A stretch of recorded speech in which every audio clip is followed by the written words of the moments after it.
नमस्कार, Uday classes A to Z solution में आप सभी साथियों का हार्दिक स्वागत है।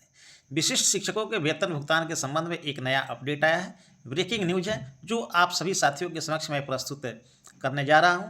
दिन प्रतिदिन रोज एक नया पत्र जारी हो रहा है विशिष्ट शिक्षकों के वेतन भुगतान के संबंध में, जिससे विशिष्ट शिक्षकों में वेतन भुगतान को लेकर काफ़ी भ्रम की स्थिति उत्पन्न हो रही है। उनका वेतन भुगतान कितना होगा, 1 to 5 बेसिक ग्रेड के कितना होगा, 6 to 8 जो स्नातक ग्रेड के शिक्षक है उनका कितना होगा, जो हाई स्कूल वाले हैं माध्यमिक शिक्षक 9th-10th वाले उनका कितना होगा, +2 वाले जो उच्च माध्यमिक के हैं उनका जो बेसिक जो कितना होगा।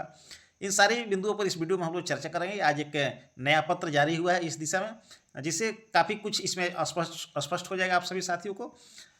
तो आइए देखिए कि विशिष्ट शिक्षक वेतन अपडेट यथा निर्धारित मूल वेतन 1 to 5 25,000 और 6 to 8 28,000 और 9th और 10th 31,000, 11-12 32,000 के आधार पर वेतन भुगतान होगा और प्रथम माह के वेतन में एनपीएस की कटौती नहीं की जाएगी। अब आइए अब हम उस पत्र पर नज़र डालते हैं कि वो किस जिले से पत्र जारी हुआ है और उस पत्र में और क्या कुछ कहा गया है। आपका विशिष्ट शिक्षक के वेतन का जो अनुपस्थिति विवरणी जो बनेगा, जो वेतन विवरणी बनेगा, वेतन विपत्र जो बनेगा वो किस प्रकार से होगा उसका भी फॉर्मेट जारी कर दिया गया है। इन सारी बिंदुओं पर हम लोग वीडियो में आगे हम लोग देखेंगे। तो आप सभी साथियों से निवेदन है कि आप अंत तक वीडियो में बने रहेंगे और आप मेरे चैनल को लाइक और सब्सक्राइब अवश्य करेंगे। आइए अब हम उस पत्र पर नज़र डालते हैं। चलिए अब आप सभी साथियों के समक्ष वो पत्र है जिसकी चर्चा मैं कर रहा था। ये कार्यालय जिला शिक्षा पदाधिकारी पूर्वी चंपारण मोतिहारी स्थापना शाखा से ये पत्र जारी हुआ है। प्रेषक जिला कार्यक्रम पदाधिकारी स्थापना पूर्वी चंपारण मोतिहारी सेवा में जिले के सभी प्रखंड शिक्षा पदाधिकारी।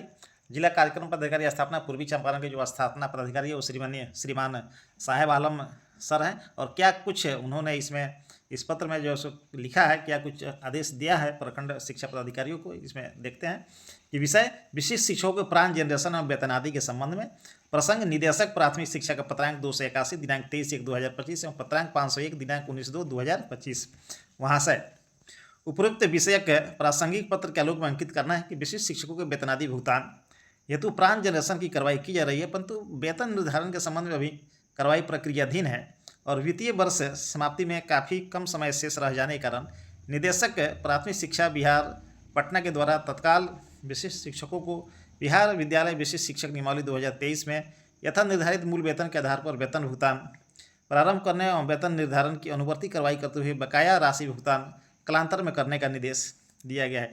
यानी जो यथा निर्धारित जो मूल वेतन है उसके आधार पर अभी वेतन भुगतान होगा और वेतन निर्धारण की जो प्रक्रिया होगी, वेतन निर्धारण की जो अनुवर्ती कार्रवाई होगी और उसका जो एरियर जो भी आपका जो बनेगा, जो भी आपका बकाया होगा वो बाद में भुगतान किया जाएगा। तो अब अभी किस आधार पर वेतन भुगतान होगा उसका भी जिक्र इस पत्र में कर दिया गया है। आप सभी साथी यहाँ देख सकते हैं। अतः उक्त निर्देश के आलोक में सभी विशिष्ट शिक्षकों का बिहार विद्यालय विशिष्ट शिक्षक नियमावली 2023 में यथा निर्धारित मूल वेतन 1 to 5 25,000, 6 to 8 28,000, 9th-10th 31,000, 11-12 32,000 के आधार पर वेतन भुगतान हेतु अनुपस्थित विवरण विहित प्रपत्र में निर्धारित मूल वेतन के अनुवर्गवार अलग अलग अंकित कर पत्र प्राप्ति के 3 दिनों के अंदर, ये जो पत्र जो जारी हुआ है इसके 3 दिनों के अंदर सभी प्रखंडों से मांग की गई है वेतन विपत्र की, ताकि वित्तीय वर्ष समाप्ति से पूर्व सभी विशिष्ट शिक्षकों का वेतन भुगतान किया जा सके। लेकिन यदि विभाग यदि चाहती, पदाधिकारी यदि चाहते तो वित्तीय वर्ष समाप्ति के पूर्व वेतन निर्धारण का भी कार्य हो सकता था और वेतन निर्धारित करके भी हमारा भुगतान हो सकता था। लेकिन निदेशक के पत्र से मुझे लग रहा है कि एक बहाना मिल गया है कि वेतन निर्धारण की जो प्रक्रिया है उसे टाल दिया जाए, उसे बाद में किया जाए और अभी सिर्फ ये जो यथा निर्धारित उनका जो बेसिक के पे है, नहीं जो इंडेक्स 1 का जो बेसिक पे है उसके आधार पर भुगतान किया जाए। और इसी दौरान अब सक्षमता 2 के शिक्षकों का भी योगदान करना है, जो 1 मार्च को उनका योगदान होगा। 1 मार्च से वो भी विशिष्ट शिक्षक बन जाएंगे, राज्यकर्मी बन जाएंगे और उनके भी भुगतान की प्रक्रिया अब इसी तरह से हुई होगी। अब मुझे लग रहा है कि अब सक्षमता 1 और सक्षमता 2 दोनों का वेतन निर्धारण अब शायद एक ही साथ और एक ही बार हो। आइए और इस पर हम नज़र डालते हैं आगे क्या कुछ इस पत्र में कहा गया है। देखिए वेतन निर्धारण के लिए जो इसमें अनुपस्थिति विवरणी का जो फॉर्मेट जो जारी किया गया है जिला शिक्षा पदाधिकारी पूर्वी चंपारण या जिला कार्यक्रम पदाधिकारी स्थापना पूर्वी चंपारण के द्वारा विशिष्ट शिक्षकों का विहित प्रपत्र सह वेतन फिर प्रपत्र, यहाँ प्रखंड का नाम, वर्ग कोटि, जिस कोटि के शिक्षक होंगे जिनका वेतन भी पत्र जाएगा उसमें आपको टिक लगा देना है। 1 to 5 के होंगे तो 1 to 5 में, 6 to 8 तो 6 to 8, 9 10 9 10 में, 11 12 में 11 में सही पर निशान लगाएं। इसमें सही का निशान आपको लगाना है। यहाँ पर माह और वर्ष जो है भरेंगे। यहाँ शिक्षक का नाम, जो भी शिक्षक होंगे जिस विद्यालय से, विद्यालय का नाम यहाँ पर भरेंगे। विषय का नाम, किस विषय के 1 to 5 के हैं तो सामान्य विषय, और 1 to 5 में यदि उर्दू के हैं तो उर्दू विषय। यहाँ प्रान नंबर, जिनका प्रान नंबर जनरेट हो गया है उनका प्रान नंबर लिखा जाएगा। सक्षमता, रोल नंबर यहाँ भरा जाएगा। योगदान की तिथि, तो योगदान तिथि है जो लोग 1/1/25 को योगदान किए होंगे तो 1/1/25, जो बाद में किए होंगे नहीं 1 से 7 के बीच में जो भी आपका योगदान तिथि वो यहाँ भरा जाएगा। मूल वेतन, तो मूल वेतन वही 1 to 5 के लिए 25,000, 6 to 8 के लिए 28,000, 9 10 के लिए 31,000 और 11 12 के लिए 32,000 होगा। ठीक है। और आपका है महंगाई भत्ता, यहाँ पर होगा आवासीय भत्ता और चिकित्सा भत्ता और योग हो जाएगा। और यहाँ NPS कटौती और GIS जो 30 रुपये कटता है और कटौती के यहाँ पर योग हो जाएगा। और यहाँ आपका शुद्ध भुगतान राशि हो जाएगा।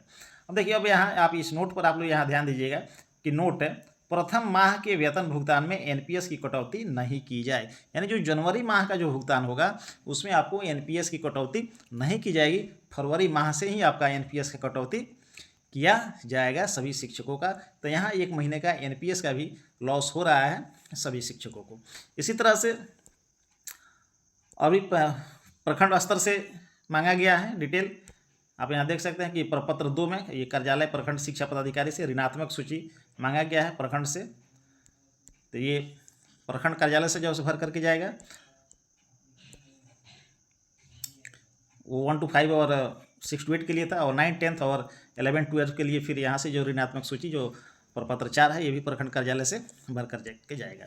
तो इस तरह से पूर्वी चंपारण जिले में जो विशिष्ट शिक्षकों के वेतन से संबंधित जो भुगतान आदेश जो जारी हुआ है, इसे स्पष्ट है कि जो विशिष्ट शिक्षक नियमावली 2023 का जो फिटमेंट मैट्रिक्स है और उसका जो यथा निर्धारित उसका जो बेसिक जो ग्रेड है, जो इंडेक्स 1 है, उसी के अनुसार अभी सभी का भुगतान होगा। और बाकी जो आपका जो शेष जो आपका जो रहेगा, जो वेतन निर्धारण के पश्चात आपका जो एरियर जो बनेगा उसका भुगतान बाद में किया जाएगा। उम्मीद है कि आप सभी साथियों को ये जानकारी अच्छी लगी होगी। अच्छा लगे तो आप मेरे चैनल को सब्सक्राइब करना नहीं भूलेंगे। फिर मिलेंगे हम लोग अगली वीडियो में, तब तक के लिए धन्यवाद।